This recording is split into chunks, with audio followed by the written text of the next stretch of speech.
Avez-vous souvent mal au dos? Avez-vous tout essayé étirements, médicaments, nouvel oreiller et rien n'a fonctionné? Eh bien, vous savez, le problème n'est peut-être même pas dans votre corps, mais dans son âme. Oui, la vérité est que votre colonne vertébrale spirituelle essaie peut-être de vous avertir de quelque chose de beaucoup plus grand qu'une simple maladresse. Et presque personne ne vous l'a dit. Ce que vous ressentez peut faire partie d'un processus puissant, l'éveil de la Kundalini, une énergie ancestrale qui monte le long de votre colonne vertébrale et commence à tout transformer. Cependant, contrairement à ce qu'ils idéalisent, ce processus ne s'accompagne pas seulement de lumière et de vibrations. Il s'accompagne de douleur, de confusion et de blocages profonds, les fameux chakras bloqués qui causent plus que des symptômes physiques, ils provoquent des maux de dos spirituels, une stagnation émotionnelle et un sentiment de vide dont vous ne savez pas d'où cela vient. Le plus choquant? La science ignore encore une grande partie de cela. Lorsque vous prenez un anti-inflammatoire après un anti-inflammatoire, votre corps réclame une guérison énergétique. Mais calmez-vous, il y a un moyen. Une façon d'interpréter les signes, de libérer cette énergie et de comprendre comment votre colonne vertébrale porte, vertèbre par vertèbre, votre véritable carte spirituelle du corps. Vous êtes sur le point de comprendre tout cela et peut-être, pour la première fois, de vous libérer. Il y a ceux qui ne considèrent la colonne vertébrale que comme un ensemble d'os, de muscles et de nerfs. Mais les sages y voient la véritable carte spirituelle du corps, où chaque vertèbre détient les secrets de l'âme. Connaissez-vous cette courbure dans le bas du dos ou cette raideur dans les épaules? Cela peut être bien plus qu'une posture. Souvent, ce sont des souvenirs non résolus, des douleurs d'autres vies et même des symptômes spirituels qui s'y matérialisent. L'évolution de l'âme laisse des traces, et c'est dans la colonne vertébrale que ces traces s'accumulent, comme s'il s'agissait d'un journal intime. Tout ce qui n'a pas été guéri, il y reste. Remarquez la posture de quelqu'un qui a vécu de grands traumatismes. Épaules affaissées, dos voûté. C'est le corps qui parle. C'est la colonne spirituelle qui raconte des histoires de peur, de rejet, d'abandon. Chaque vertèbre est un point d'énergie spirituelle qui s'aligne, ou non, avec nos états émotionnels et spirituels. Lorsqu'il y a des chakras bloqués, il est courant de ressentir des maux de dos spirituels qu'aucun analgésique ne résout. C'est pourquoi, avant de traiter avec des médicaments, il est nécessaire de traiter avec conscience. Le corps ne ment jamais, il a juste besoin d'être entendu. Un bon exemple est la personne qui vit surchargée et développe des tensions dans le haut du dos. Si vous lui demandez, elle vous dira qu'elle porte le monde sur son dos. Eh bien, le corps a transformé cette métaphore en réalité. Et c'est là qu'intervient l'alignement des chakras, lorsque cette énergie circule correctement, la légèreté revient. Le poids émotionnel se dissipe. La sagesse est de réaliser que le physique et le spirituel ne sont pas séparés, ils dansent ensemble. Un mauvais mouvement dans l'âme peut bloquer les lombaires. Ce n'est pas une coïncidence si tant de personnes souffrant de douleurs chroniques ne trouvent pas de soulagement dans les traitements conventionnels. Parce que, voyez-vous, il ne s'agit pas seulement de muscles et d'os, il s'agit d'histoire. La colonne est comme une bibliothèque de l'âme, où chaque disque enregistre des chapitres de notre existence. Lorsque nous parlons de guérison énergétique, nous parlons de réécrire ces chapitres, avec conscience et intention.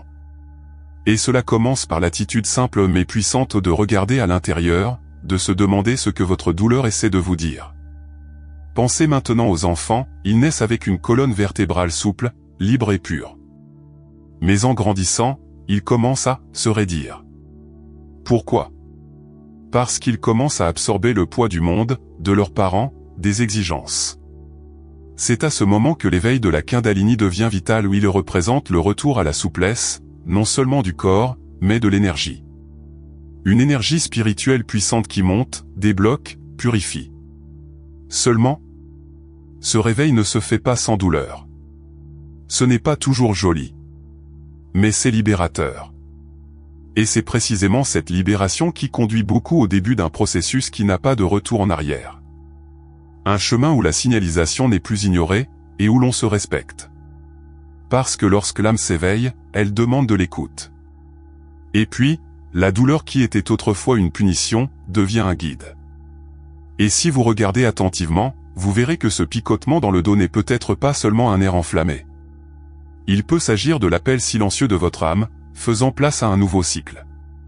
La plupart des gens considèrent les maux de dos comme la conséquence d'une mauvaise nuit de sommeil, d'une mauvaise posture ou d'un surmenage. Mais que se passerait-il si je vous disais que, bien des fois, cette douleur est une tentative de votre corps de vous réveiller spirituellement? C'est vrai, la tension dans le dos peut être l'un des premiers symptômes spirituels de l'éveil de la Kundalini. Lorsque l'énergie commence à descendre le long de votre colonne vertébrale spirituelle, elle repousse les vieux blocages et elle fait mal. La douleur est réelle, mais la cause peut être invisible à l'œil nu. Il y a ceux qui ressentent une pression constante entre les omoplates. D'autres signalent un picotement étrange dans le bas du dos qui apparaît de nulle part. Ces manifestations peuvent être des signes de chakras bloqués, essayant de s'ouvrir par la force. Et lorsque cette énergie stagne, le corps en souffre. L'énergie spirituelle veut circuler, mais elle se heurte à des murs émotionnels et à de vieux traumatismes. Le résultat? Douleur, fatigue, crise inexplicable. Mais tout cela est, en fait, une invitation à regarder à l'intérieur. Il y a des gens qui vivent en prenant des relaxants musculaires alors que ce dont ils ont vraiment besoin, c'est de détendre leur âme. Avez-vous déjà vu quelqu'un qui commence à ressentir une douleur intense juste après une crise émotionnelle? Ce n'est pas une coïncidence. La douleur peut survenir juste après une grosse perte, une rupture, une déception. Ce sont des moments où l'âme est vulnérable et où la colonne vertébrale spirituelle réagit. Le corps essaie de maintenir l'équilibre, mais si l'âme est décompensée, il n'y a pas de physiothérapie qui le résout sans un regard plus profond. Un exemple classique, cette douleur agaçante à la base de la colonne vertébrale qui insiste pour apparaître en période d'insécurité financière. C'est le chakra racine qui crie pour la stabilité. Le corps traduit en douleur ce que l'âme ne peut pas dire avec des mots. Et ce qui est curieux, c'est que, souvent, une petite action suffit comme méditer pendant 5 minutes par jour, marcher pieds nus sur le sol, pratiquer la gratitude pour que la douleur commence à s'atténuer. Cela ressemble à de la magie, mais c'est juste l'alignement des chakras qui commence à faire effet. Remarquez, votre corps parle, mais son langage est symbolique. Lorsque nous ignorons ces signes, ce qui était subtil devient chronique. C'est comme si l'âme disait « Eh, regarde-moi ». Et le seul moyen qu'elle trouve est la douleur. Pour cette raison, il est essentiel d'interpréter ce que le mal de dos spirituel essaie de communiquer. Il ne s'agit pas d'éliminer la douleur à tout prix, mais de comprendre ce qu'elle représente dans l'évolution de votre âme. Parce que cela peut être le début d'un chemin beaucoup plus profond. Et ce chemin implique d'apprendre à écouter le corps avec des yeux spirituels. Et ne vous y trompez pas, plus il y a de résistance, plus l'appel est fort. La douleur, dans ce cas, n'est que le messager. Le message? C'est caché entre les lignes de ce que vous ressentez, et cela commencera à avoir plus de sens lorsque vous comprendrez le vrai langage du corps. Il y a une sagesse tranquille dans le corps que peu de gens écoutent vraiment. Alors que l'esprit est distrait par les tâches, les notifications et les soucis, le corps continue d'émettre des signaux, de petites alertes qui s'accumulent. Ce poids entre les omoplates, la raideur de la nuque, la piqûre dans le bas du dos. Rien de tout cela n'est aléatoire. Ce sont des codes du langage corporel, demandant de l'attention. Ignorer ces signes, c'est comme se boucher les oreilles pendant que quelqu'un crie à l'aide. Dans de nombreux cas, c'est votre carte spirituelle du corps qui essaie de vous montrer un chemin vers la guérison. La plupart des gens essaient de faire taire le corps avec des médicaments, plutôt que de demander ce qu'il essaie de dire. Qu'est-ce qui serait différent si, lorsque vous ressentez une gêne dans le dos, vous vous demandez « Qu'est-ce que je n'affronte pas dans ma vie en ce moment ?» Peut-être que la réponse est liée à la peur, à l'insécurité, au manque d'expression émotionnelle. Les symptômes spirituels se manifestent lorsque nous ne donnons pas libre cours à ce que nous ressentons. Lorsque nous réprimons trop, c'est le corps qui se charge de lâcher prise pour nous. Et lâcher prise, dans la douleur. Il y a une phrase que j'aime beaucoup, « Si tu n'entends pas ton corps chuchoter, tu devras l'entendre crier ». C'est exactement comme ça avec les chakras bloqués. D'abord vient le léger inconfort, presque imperceptible. Ensuite, l'inconfort. Au moment où vous vous y attendez le moins, vous souffrez de douleurs chroniques, coincés dans des cycles de frustration. Et tout cela pourrait être évité s'il y avait une habitude simple, écouter. Méditation guidée, écriture thérapeutique, pratique silencieuse. Tout cela aide à traduire cette langue. Par exemple, lorsque vous ressentez une oppression au milieu de votre dos juste après un conflit avec quelqu'un, c'est le chakra du cœur qui manifeste un blocage. Et non, il ne sert à rien d'appliquer simplement un gel d'arnica. Le corps veut que vous pardonniez, que vous vous libériez, que vous pleuriez si nécessaire. La guérison énergétique commence à ce niveau d'honnêteté avec ce que vous ressentez. Ignorer cela, c'est comme essayer de peindre un mur moisi sans traiter l'infiltration. Tôt ou tard, le moule revient. Par conséquent, l'invitation ici est simple, mais profonde, soyez présent dans votre corps. Observez les motifs. Quand la douleur apparaît-elle? À quel moment? Quelles émotions étaient présentes? L'énergie spirituelle a cette capacité de laisser des traces physiques. Et plus vous en prenez conscience, plus le message devient clair. Le corps cesse d'être un fardeau et devient un oracle. Un messager fidèle de l'évolution de votre âme. Et c'est lorsque vous commencez à déchiffrer ces messages que le chemin de la transformation s'ouvre. Vous vous rendez compte que cette tension qui vous accompagne depuis des mois peut être directement liée à quelque chose qui n'est pas résolu en vous. Et dans ce processus de déchiffrage, des connexions inattendues émergent et l'étape suivante se révèle, comprendre comment les chakras et la colonne vertébrale sont profondément liés. Peu de gens le savent, mais chaque partie de votre colonne vertébrale est connectée à l'un des 7 chakras majeurs. C'est vrai de bas en haut, la colonne vertébrale spirituelle est comme une route sur laquelle l'énergie spirituelle circule. Et s'il y a un blocage sur ce chemin, la circulation s'arrête, la douleur apparaît, la fatigue arrive, et le corps accuse. C'est pourquoi les douleurs cervicales peuvent provenir d'un déséquilibre dans le chakra de la gorge, tandis que les douleurs lombaires peuvent être liées au chakra racine. Tout est lié, littéralement. Imaginez que vos chakras sont des centres de force qui doivent tourner en harmonie. Lorsque l'un d'eux s'écrase, c'est comme si le fil de lumière dans votre âme était à moitié éteint. Viennent ensuite les symptômes spirituels, stagnation, sensation de lourdeur, douleur inexplicable. Et lorsque ces blocages persistent, le corps commence à montrer avec précision où se situe le problème. Un exemple? Les lombalgies indiquent généralement une insécurité matérielle. Les épaules lourdes, en revanche, peuvent être liées à des responsabilités excessives. Le chakra sacré, par exemple, se connecte à la région pelvienne et lombaire. Les blocages y génèrent des douleurs physiques, oui, mais ils bloquent aussi le plaisir de vivre, la créativité et la spontanéité. Et cela se reflète dans la posture, l'humeur et même la libido. Lorsque la personne commence à travailler sur cette énergie avec des pratiques telles que la méditation, la danse ou même les thérapies par les cristaux comme la cornaline, le flux revient. Et il n'est pas rare qu'en plus du soulagement physique, il y ait aussi une vague de bien-être émotionnel. Au niveau de l'estomac, nous avons le plexus solaire, qui se rapporte à notre estime de soi et à notre pouvoir personnel. Si vous vous sentez constamment invalidé ou sans contrôle sur la vie, cette région a tendance à devenir tendue, voire enflammée. C'est comme si le corps criait « Et, où est ta force ?» La guérison énergétique à ce stade implique des techniques telles que le Reiki, les affirmations positives et les pratiques d'autonomisation personnelle. Parce que l'alignement des chakras est bien plus que ressentir la paix, c'est se reconnecter avec sa propre essence. À la base de la colonne vertébrale réside le chakra racine. Lorsqu'il est mal aligné, la personne a l'impression que le sol s'ouvre. Insécurité, peur, sentiment d'être perdu. Et cela, bien sûr, se reflète sur le bas du dos. La bonne nouvelle, c'est que c'est l'un des chakras les plus rapides à stabiliser avec des actions simples, contact avec la nature, nourriture plus enracinée, connexion avec la famille et les racines. Ces habitudes aident à aligner les chakras et à restaurer un sentiment de sécurité.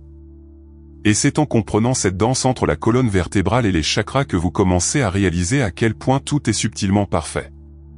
Le corps, l'âme, l'énergie. Tout a un rythme. Et lorsque ce rythme est interrompu, la douleur surgit, non pas comme une punition, mais comme un rappel. Et si cette énergie commence à se déplacer de bas en haut, comme une spirale ascendante, peut-être êtes-vous à la veille d'un phénomène puissant, l'éveil de la Kundalini. Imaginez un serpent endormi à la base de votre colonne vertébrale, enroulé patiemment, attendant le bon moment pour se réveiller. C'est la métaphore classique de l'éveil de la Kundalini, l'une des expériences les plus intenses de la voie spirituelle. Lorsque cette énergie s'active, elle remonte le long de la colonne vertébrale spirituelle comme un éclair, activant chaque chakra en cours de route. Et non, ce n'est pas seulement un moment d'extase, c'est une révolution intérieure. La personne commence à voir, à ressentir et à comprendre des choses qui étaient auparavant hors du radar. C'est comme allumer un projecteur dans le grenier de l'âme. Mais, avouons-le, ce processus n'est pas toujours facile. Souvent, cela commence par des symptômes spirituels déconcertants, insomnie, frissons, sensation de chaleur dans la colonne vertébrale, crises émotionnelles inexpliquées. La personne pense qu'elle devient folle. Mais ce n'est pas le cas. C'est le réveil. L'énergie spirituelle qui stagnait commence à circuler, poussant les blocages, révélant de vieilles douleurs. Et puis le corps réagit, picotement dans le bas du dos, tremblement dans le sacrum, pression dans la nuque. Il y a des gens qui signalent une vague de chaleur qui remonte dans leur colonne vertébrale, comme si quelque chose s'allumait de l'intérieur. D'autres ont l'impression de vibrer, à l'intérieur, voire de rester allongés en silence. C'est intense. Et c'est réel. Ce que peu de gens disent, c'est que l'éveil de la Kundalini est comme aspirer l'âme, elle soulève la saleté avant de tout laisser propre. C'est pourquoi beaucoup ressentent un mélange de fascination et de peur. La transformation est profonde. Et cela demande du courage. Sur ce chemin, la colonne spirituelle devient la grande route de purification. Chaque point douloureux peut être un portail vers la guérison, si vous savez le traverser avec présence.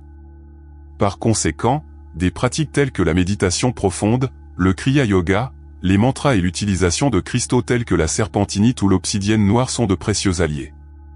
Ils aident à conduire cette énergie avec plus d'équilibre.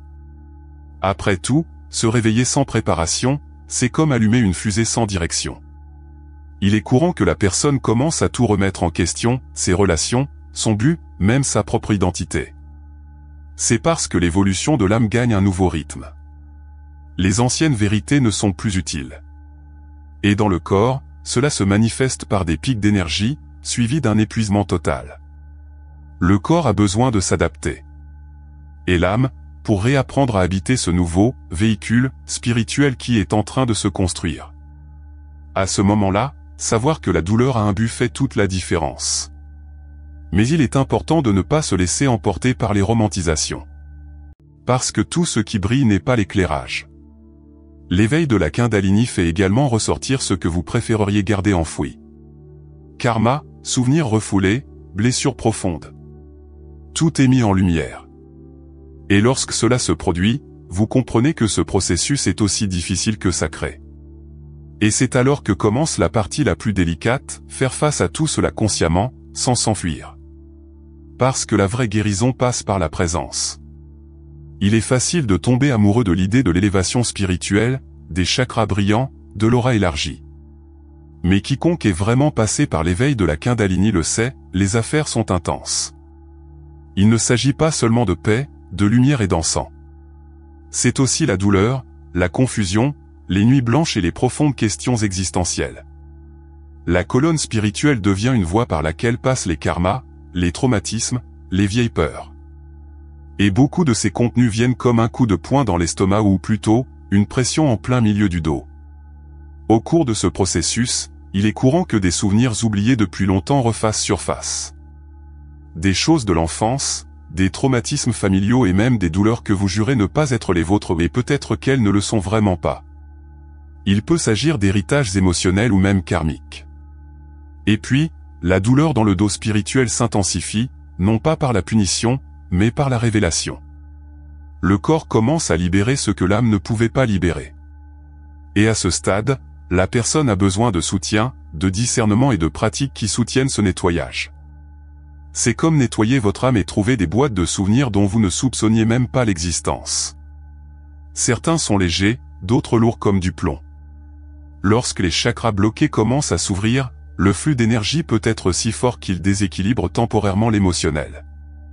Par conséquent, il est essentiel de prendre soin du corps physique au réveil, une alimentation saine, le repos, l'hydratation, un bain de gros sel et le contact avec la nature aident à maintenir la transition. Sans cela, le corps souffre. Avez-vous déjà eu ce sentiment de porter une douleur qui n'a pas d'explication logique?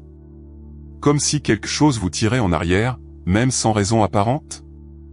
C'est tout. Beaucoup de ces douleurs sont de vieilles cicatrices karmiques, enregistrées là dans votre colonne vertébrale spirituelle. Croyez-moi, elles gardent plus que des souvenirs de cette vie. Ils stockent les expériences d'autres incarnations, comme un disque dur caché de votre esprit. Et lorsque le moment est venu, ce contenu commence à remonter à la surface, souvent à cause de la douleur. Cette douleur persistante dans le bas du dos qu'aucun examen n'explique. Peut-être est-ce l'écho d'une vie antérieure où vous avez tout perdu et aviez peur de recommencer. Ou cette tension constante dans le cou? Il peut s'agir de situations de soumission ou de répression d'une autre existence. Le mal de dos spirituel porte des histoires auxquelles l'esprit conscient ne peut pas accéder, mais dont le corps se souvient. Et vous n'avez pas besoin d'être un médium ou un médium pour ressentir cela. Il suffit d'observer avec présence et sensibilité. Et c'est là que le concept de la carte spirituelle du corps gagne en profondeur. Chaque vertèbre, chaque point de la colonne vertébrale, peut être relié à un traumatisme ancien. C'est comme si l'âme y avait gravé les traces de ce qui doit encore être guéri. Certaines personnes accèdent à ces souvenirs dans des méditations profondes, d'autres lors de thérapies de régression ou même dans des rêves vifs. Et lorsqu'ils le font, ils ressentent souvent un soulagement immédiat. Comme si quelque chose de vieux était enfin sorti. Un exemple éloquent, une femme qui a passé des années avec des douleurs intenses au coccyx a découvert, lors d'une séance thérapeutique, que dans une vie antérieure, elle avait été punie dans cette même région. En accueillant ce souvenir et en travaillant sur le pardon, la douleur a disparu. C'est ce que peut faire la guérison énergétique, libérer ce qui est coincé, à la fois dans le corps et dans l'âme. C'est comme défragmenter le disque de votre champ d'énergie. Et en plus de cela, débloquer les chakras bloqués. C'est pourquoi, dans les processus d'évolution de l'âme, regarder en arrière n'est pas une régression, c'est de la sagesse. Souvent, pour avancer, il faut revenir en arrière et libérer ce qui s'est coincé sur le chemin. Et la colonne spirituelle est le fil conducteur de ce voyage. Travailler sur ces souvenirs peut impliquer des rituels du feu, l'utilisation de cristaux tels que l'obsidienne noire, experte dans l'expression des ombres, et des pratiques d'écriture intuitive. Tout cela aide à nettoyer les archives des vieux souvenirs. Et lorsque ces cicatrices sont consciemment touchées, quelque chose de magique se produit, vous vous sentez plus léger, plus entier, plus aligné. L'énergie circule plus naturellement, la douleur diminue et la clarté augmente. L'énergie spirituelle circule à nouveau de manière fluide. Et puis, vous êtes prêt pour un nouveau niveau d'intégration. Avec des pratiques qui soutiennent ce nettoyage et cette nouvelle version de vous, les pratiques de guérison qui renforcent ce chemin. Maintenant, dites-moi. Après tout cela, allez-vous toujours traiter votre mal de dos comme juste une autre douleur? Ou commencerez-vous à le considérer comme un code secret de votre âme, un appel urgent de votre colonne vertébrale spirituelle? Et si chaque piqûre, chaque tension, chaque picotement essayait de vous dire quelque chose? Allez-vous continuer à l'ignorer ou allez-vous enfin écouter? Parce que croyez-moi, pendant que vous faites semblant de ne pas le ressentir, votre énergie spirituelle est verrouillée, vos chakras bloqués et l'évolution de votre âme stagne. La douleur peut être gênante, mais qu'est-ce qu'elle révèle, peut transformer toute votre vie. Alors, qu'allez-vous faire de tout cela? Allez-vous postuler? Allez-vous commencer une pratique de respiration, une méditation, ou au moins une observation plus attentive de votre corps aujourd'hui? Parce que maintenant vous savez, votre corps parle. Sa colonne vertébrale détient les secrets. Et il ne tient qu'à vous d'accéder à cette carte spirituelle du corps et d'ouvrir les portes de la guérison énergétique. Commentaire ci-dessous, quelle partie de la vidéo vous a le plus touché? Dans quelle partie de votre colonne vertébrale ressentez-vous le plus de douleur? Je veux connaître votre histoire et vous aider à déchiffrer les signes. Et bien sûr, si vous voulez continuer sur ce voyage d'éveil, de guérison et d'expansion, abonnez-vous à la chaîne, activez la cloche de notification et partagez cette vidéo avec quelqu'un qui a besoin d'entendre cette vérité. Parce que la transformation commence par le premier pas. Et le vôtre peut l'être maintenant.